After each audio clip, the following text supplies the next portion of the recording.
Hello, and thank you very much for joining us today on another Hangout hosted by Adevarul. My name is Mircea. I'll be your host for today. We have a guest from Great Britain, and we're talking about Selfie today. Our guest is a psychotherapist. He's a author, and he works on cultural theory involving social networking. And his name is Aaron Balick. Aaron, hi, hello. Thank you very much for joining us. Good afternoon. Hi, Aaron. I know you've been doing some work both in university and doing some work outside university as a media consultancy. And as I'm sure you are aware, there's a huge phenomenon going on with Selfie. Could you explain it from both an academic and a writer's point of view what Selfie really is? Right. I think one of the first things I want to say is that last year in 2013, Oxford English Dictionaries, which is one of the main sort of compilers of information about the English language in the UK, named Selfie the word of the year. And the reason why they did that is because its use increased by 17,000% over 2013. That's 1 year increase in the use. So it's no wonder that we're talking about it. It's no wonder that you mentioned before that there's a book coming out in Romania and a movie that's very popular. This is very much a kind of exemplar of our times, of our connected up times, and of our self-referential times, I think. So the general definition of a selfie is a picture that is taken of oneself and usually put online immediately afterwards. Now, I was reading something very interesting right before we started this hangout. A study shows that London is one of the most popular destinations for selfie pictures. How do you explain that?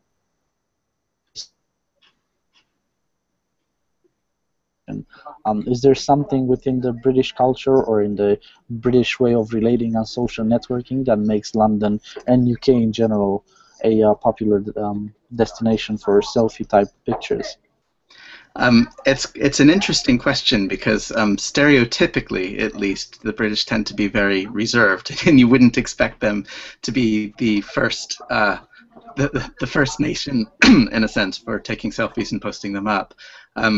London, however, is not Britain in very much the same way that New York isn't the United States. It has a very particular culture of its own, highly, highly touristic, and full of lots of sites that kind of are amenable to selfies. So, example, selfies in front of Tower Bridge or in front of the Shard, which is now the tallest building in Western Europe. So I think there's something to do with a transient culture of people moving through and capturing moments in a famous place like London and then moving on. I think it's probably a little bit less likely that it's an English or a British phenomenon. In your latest book, The Psychoanalytics of Social Networking, you are basically arguing that social networking has a meaning that surpasses just a functional level, and it actually goes into our individual relations. How would you describe the relations since we started going on these major websites, these Facebook, Twitter? So how would you describe that the relations between individuals have evolved? Okay, my main point in the psychodynamics of social networking is that we extend ourselves through our technology. So there's an aspect of self that is actually being extended into the digital world. And this is why we can understand this from a dynamic psychology point of view rather than just a technology point of view. So the question comes up to what it is that these particular social networks enable and disable about our psychologies. So the ones that we have now, the major ones, and we're really looking at, I think Facebook is absolutely the most dominant one, and then maybe Twitter is sort of the most second most popularly talked about in a sense. What Facebook does in particular is it enables the outward expression of ourselves, and in dynamic psychology we think about this as ego expression. So the ego in that sense is the part of you that mediates between your internal world and your external world, that understands cultures and your real social network, along with your superego, about the rules of culture and how one should behave and act. And Facebook is actually an arena for which ego to play. So what broadly that means is it's the outward-facing part of yourself, that comes with all of the expectations of how you wish people to see you and how you ideally wish to see yourself. That's what Facebook enables. Nothing wrong with that, but we have to understand that what it doesn't enable the whole flourishing of the personality. It enables particularly ego expression online. Now, you mentioned ego, but can we say that Selfie and the online platforms are a form of egotistical expressions of our individuality? Are we being selfish when we do selfies? It's a good question. I mean, I think most people will have, various unique expressions of themselves, and so we can't just say across the board if someone is taking a selfie, they're being selfish, or they're being egotistical, or they're being narcissistic. I think that number I gave you before, about 17,000% rise, it's also like a cultural thing. So people are doing it like we do all sorts of other cultural things, like hats go in and out of style. At the moment, selfies are in style. But it is self-referential. It is a way of putting your performative self out there, and there is an implicit expectation that will go somewhere. So it's not done for its own sake. It's done to be seen by others, and ideally liked by others, shared by others, passed around by others. So there really is something about growth of sort of points on the ego, if you see what I mean. Now, for our viewers that are watching this, please remember, like in any Hangout, you can ask us questions. If you go onto our website, www.adevarul.ro, you will find a teaser for this Hangout, and you can post your comments and questions in the comment box, and I'll make sure Aaron will answer them in a timely manner. Or if you have any follow-up questions after this Hangout, just to remind you, just post them on the comment box, and I'll make sure I'll post them. I'll forward them to Aaron. Aaron, you're saying that, and you've been watching cultural theory for a number of years now. Is selfie a trend, or is it here to stay? Oh, now you're asking me one of these futurist questions, and responses to futurist questions, I must always get it wrong. They're always the most popular questions, by the way. Yeah. I think the extension of ourselves online is definitely here to stay. I think the phenomenon of selfie, we'll see. I think it's reached such fast saturation that there's bound to be some kind of a backlash. However, the general representation of the self online, I think, is that's what we're going to keep. I wouldn't be surprised if in a few years' time, in a decade's time, we would look back at the selfie years, in a sense. And I kind of hope we'll get over it. It's not the worst thing in the world, but it would be nice also if we weren't inundated with selfies all the time for the rest of our lives. And you're right, we are. I mean, we see it that it's not just a generational thing. We see people from all across the world, from different social backgrounds, and we recently seen the President of the United States doing a selfie in quite a controversial moment at a funeral. And is this a cross-cultural thing meant to bring us together, or is it something that will stir debate and kind of create animosity? Another interesting question, because another thing that I go into the book, which I think is really important, is about seeing the internet and social networking as a tool, really. And a tool can be used for good or for bad. So, you can hammer a nail into a piece of wood, or you can hammer somebody's head, with a hammer. It's still the same hammer. So how it's deployed and how it's utilized is absolutely crucial. I think in lots of ways we can see how technology like this opens things up. I mean, the two of us having a conversation like this is a really great example of that. But we also know from other evidence that when people are doing searches, for example, that the searches are in a sense protected, and that people tend to look for what they expect to look for and tend to find what they expect to find. And networks on Facebook, very much like networks in real life, tend to be with like people rather than people that aren't like you. So same class background, same intellectual academic backgrounds, same cultural backgrounds. Not always, but for the most part. Twitter is a little bit different than that. It casts a wider net, and you might be exposed to sort of more different ideas from that. But we always come back to the architecture of the network itself, and I'm hoping that as they develop, they will enable more and more cross-pollination of ideas, open up international boundaries, allow people to bond. Situation. And now, when you say allow people to bond, that's a very interesting aspect, because it does have this social function. But in the same time, there's a price that we pay for our online presence, and that's in terms of security. I'm sure you're well aware of the latest incidents involving WikiLeaks, or involving the Snowden case, and the government snooping on our private emails. What's the psychoanalysis perspective on the notion of safety, on the notion of online safety?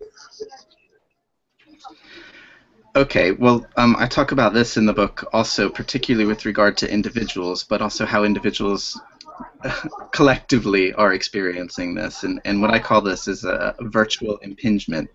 And a virtual impingement can be any kind of impingement that happens upon you by way of the virtual world. So we have the really big ones that you're talking about. So, with Snowden and WikiLeaks, we have, conversations happening between high-level diplomats about other high-level diplomats, causing, international discord and discontent. But it can be as minor as a friend of yours posting a picture of you on Facebook without your consent that you don't like. So the idea of the impingement is that something happens that's outside of your control that you find out about online, and it hurts you. Yeah. So privacy, when we think about the internet and social media as being an extension of the self, we've now extended a lack of privacy out there that is vulnerable to impingement 24 hours a day. So when I go to bed at night, I might wake up to messages I don't like, or tweets to me that I'm unaware of, or find out that information about me has been shared and disseminated through nefarious ways.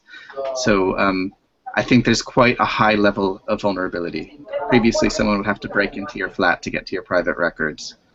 Nobody needs to do that anymore. It's very easy. So, I think that. Is this worth it then? Is it the price we're paying for for the benefits of connecting with the world? We're just giving less and less. We're giving more of our privacy, and we're lowering our security level on a personal level in order to benefit from this social networking connection we have. Mm-hmm. Well, I think that we're going to see. I mean, that there's a theory that I quite respect. It's called the social shaping theory, so social shaping of technology, which kind of says that technology, isn't something that happens to us. It's something that goes out into the world, is tested, there's feedback, it gets rejigged and comes back out to the world. A really good example of that is just, you imagine the computers of the 1980s with their keyboards and their green screens and their DOS-enabled commands, and the iPhone, where it's just very intuitive and very human. Yeah, so technology changes in response to our needs. So we're now at a moment where people are taking selfies all the time, where we found that perhaps we've put too much out there in the cloud and it's too vulnerable, that too much of our personal information is out there outside of our control. And my sense is that through social shaping, that will mediate itself. Already we have a new law in Europe about Google and whether we can take some things off of Google searches. That's a very good example of how that infrastructure is changing in response to us. But I think it is changing us too, and I think that we will find a generation. I'm 41 now, so I think about a bit younger than me, maybe in their early 30s and before, whose notions of privacy are going to be very different from mine and very different from my parents, in a sense. So we will change too about how we feel about being private. But there's also an aspect of privacy that, to be honest, I have to confess, on my level, it kind of baffles me to have on my Facebook page co-workers, my family, friends from childhood that I barely speak with. So it's these multiple layers coming together in the sense of one community. How is this affecting the concept of honesty? Because we all kind of shape each other differently. When we go to work, we dress in a certain way, we behave in a certain way. When we're out with our friends in a pub, we have a different body language and so on. So now having this online platform with all the people from all our layers of life together, is this affecting our honesty, or is it actually improving it? This is interesting. I don't know if you're familiar with the book The Circle by Dave Eggers, which is recently out, to kind of set only 4 or 5 years in the future in which everybody goes clear, everybody's exposing themselves all the time, and this is supposed to be to the great good because there are no longer any secrets, and it's a very dystopian, Brave New World type thing. So, you know, what you're talking about there is what in psychoanalysis we would call the persona, which is actually a Jungian term rather than a Freudian one. But a very natural thing that you put on a persona, which is very much related to your whole self, but you behave a certain way in the workplace, you behave a certain way amongst close friends, and you behave differently at a dinner party or a nightclub. Well, you describe your Facebook. You have all of these on your wall in one timeline? Yeah, I think it's a little bit dangerous, because what it means is you end up dumbing yourself down to the lowest common denominator. So what aspect of myself can I show to people at work, my old school friends, my current school friends? You know, so your public face enables a kind of the part of you that's acceptable to everyone in that social network.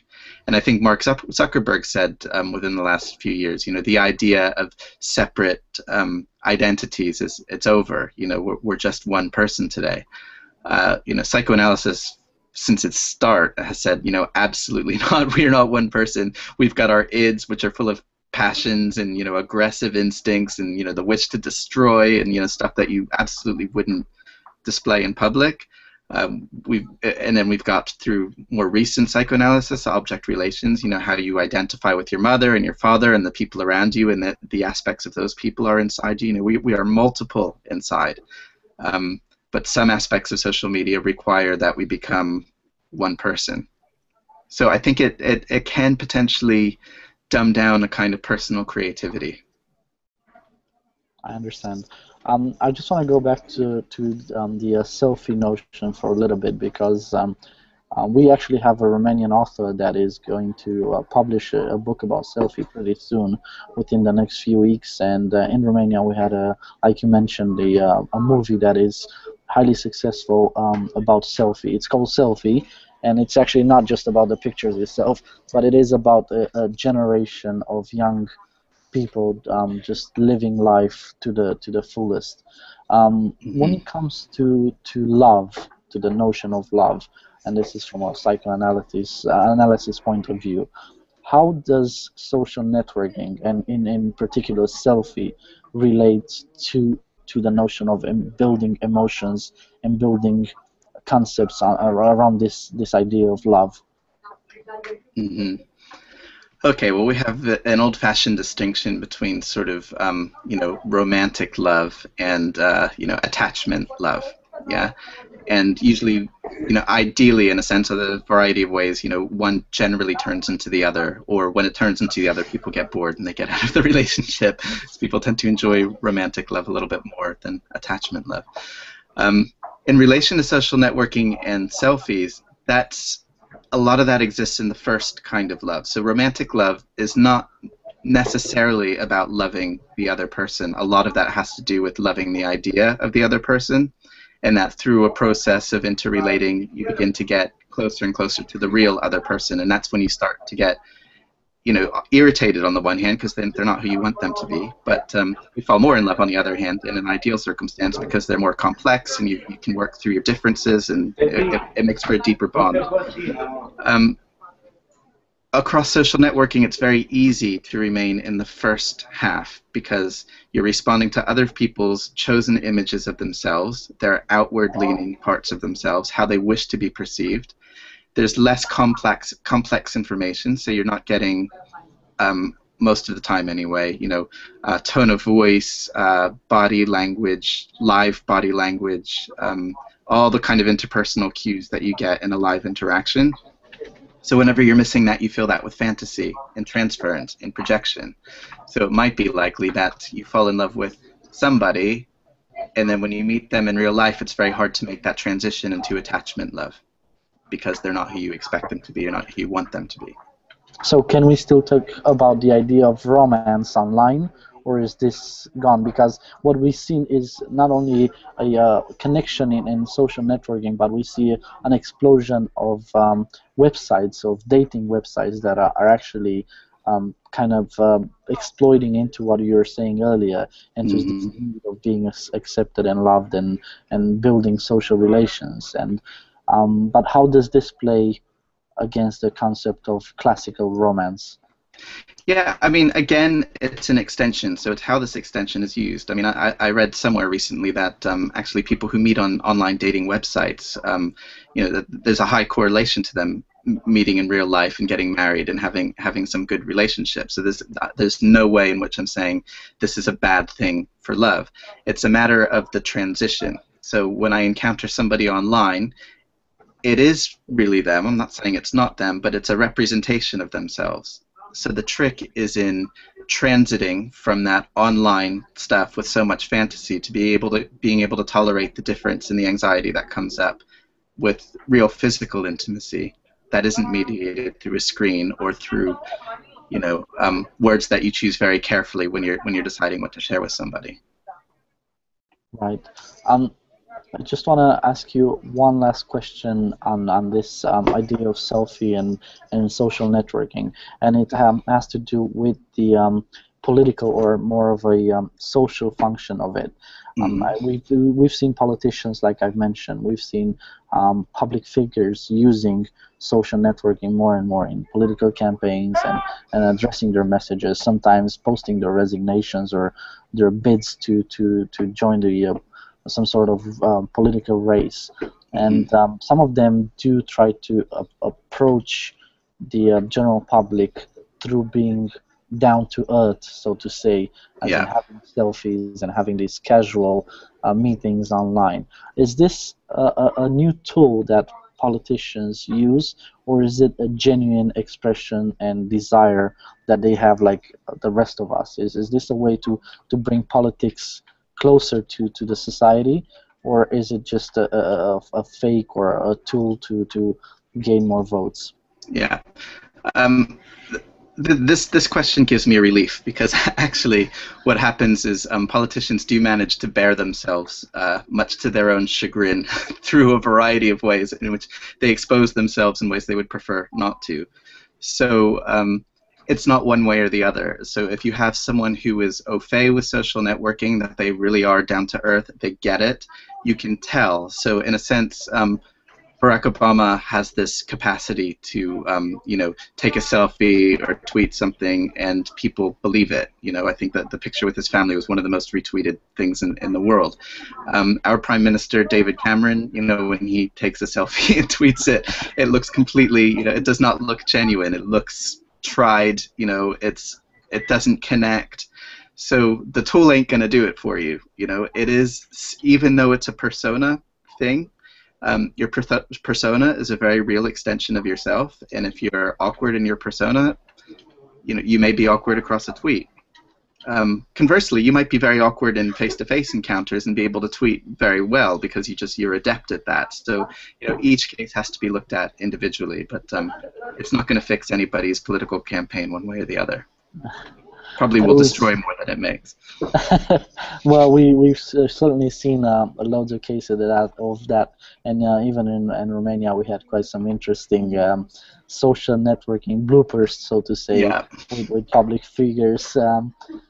Aaron, thank you very much for joining us today. It was a wonderful conversation. We talked about everything from selfie to love, from politics to society.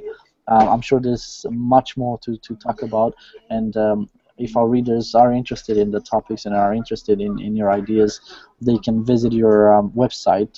It's called mindswork.co.uk. I'll make sure I'll put a link to the website in the article, as well as you probably are aware by now, we do post the subtitles in a few hours, and we'll definitely get a full article about what we discussed today.